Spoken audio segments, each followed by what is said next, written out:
So shall we move on? എന്താ പറയുക, എനിക്ക് എൻ്റെ സമയം ചെലവാക്കാൻ ഓപ്ഷൻസ് ഇല്ല എന്ന് വിചാരിക്കരുത്. केरल कांग्रेस में अंदरूनी घमासान के बीच कांग्रेस के कद्दावर नेता और तिरुवनंतपुरम से सांसद शशि थरूर शुक्रवार को पार्टी हाईकमान की बैठक में शामिल होंगे। कांग्रेस आलाकमान ने ये बैठक दिल्ली में 28 फरवरी को बुलाई है, जिसमें केरल के वरिष्ठ नेताओं को भी बुलाया गया है।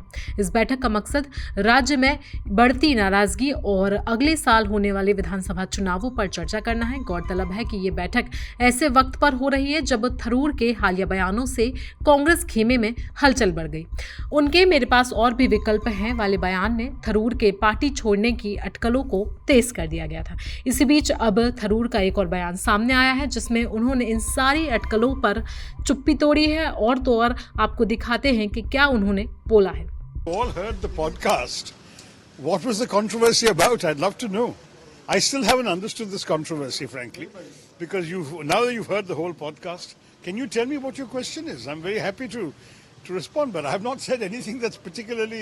It's a podcast. It's a 45-minute conversation about life and the pursuit of happiness. There's nothing there very much about any political controversy.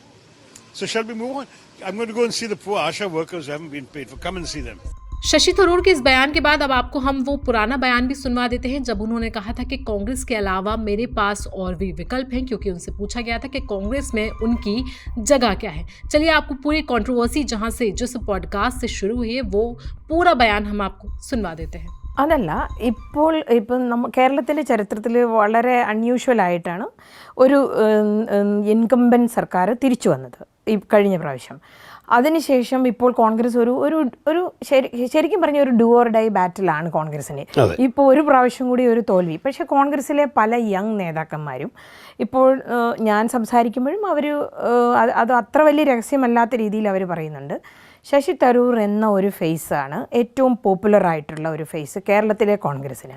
ശരിയായിരിക്കാം, നിങ്ങളൊരു സംഘടന ആളല്ലായിരിക്കാം, അല്ലെങ്കിൽ ഒരു കേരളത്തിലെ ഇത് ആദ്യം സാർ പറഞ്ഞതുപോലെ ആദ്യം മുതലേ KCUവിൽ വർക്ക് ചെയ്തതല്ലായിരിക്കും. പക്ഷേ ഒരു പോപ്പുലാരിറ്റി നോക്കുമ്പോൾ ഡോക്ടർ തരൂർ മറ്റുള്ളവരെക്കാളും വളരെ മുന്നിലാണ്.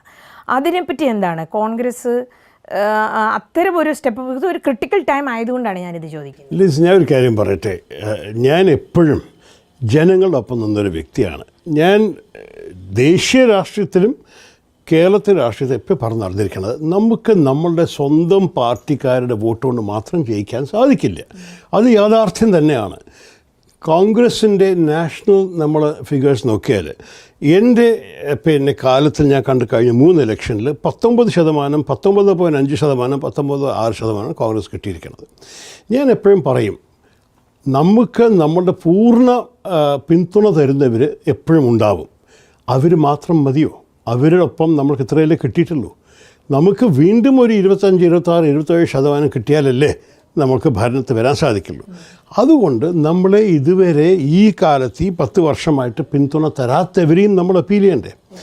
എൻ്റെ അപ്പീൽ തിരുവനന്തപുരത്ത് തന്നെ എപ്പോഴും പാർട്ടിയുടെ അതീതമായിരുന്നു. അതിൻ്റെ അർത്ഥം പാർട്ടിയുടെ ഓരോരോ വിഷയത്തിൽ ഞാൻ സ്ട്രോങ് ആയി നിന്നിട്ടും കൂടി എൻ്റെ ഓരോരോ സംസാരവും പെരുമാറ്റവും കണ്ടിട്ട് പലവരും കോൺഗ്രസ് പാർട്ടിയെ ഇഷ്ടപ്പെടാത്തവരും കൂടി എനിക്ക് വോട്ട് ചെയ്തിട്ടുണ്ട്, അല്ലെങ്കിൽ ഞാൻ ജയിച്ചിട്ടുണ്ടാവില്ല.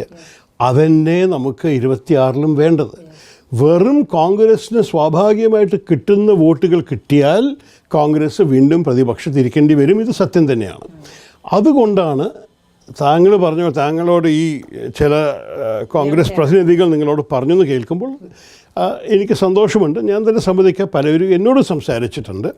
അവർ മാത്രമല്ല, ഞങ്ങളുടെ ഘടകകക്ഷികളുടെ ചില പാർട്ടികൾ എന്നോട് സംസാരിച്ചിട്ടുണ്ട്. 1-2 പബ്ലിക് ഒപ്പീനിയൻ പോൾസ് ചിലവർ കമ്മീഷൻ ചെയ്തത് എനിക്ക് കാണിച്ചിട്ടുണ്ട്. ഞാൻ ഒരു ശ്രമം നടത്താതെ, കേരളത്തിൽ ഒരു പ്രചരണം ചെയ്യാതെ എന്തോ ഞാൻ മുന്നോട്ട് നിൽക്കുന്നു ആൾക്കാരുടെ മനസ്സിൽ. അതിനെ പാർട്ടിക്ക് ഉപയോഗിക്കാൻ ഒരു താല്പര്യമുണ്ടെങ്കിൽ ഞാനുണ്ടാവും. അവർക്ക് പാർട്ടിക്ക് അത് താല്പര്യമില്ലെങ്കിൽ നമ്മൾ വേക്കാം, നമ്മുടെ പാട് നോക്കാം. എനിക്ക് സമയം എന്താ പറയുക, എനിക്ക് എൻ്റെ സമയം ചിലവാക്കാൻ ഓപ്ഷൻസ് ഇല്ല എന്ന് വിചാരിക്കരുത്.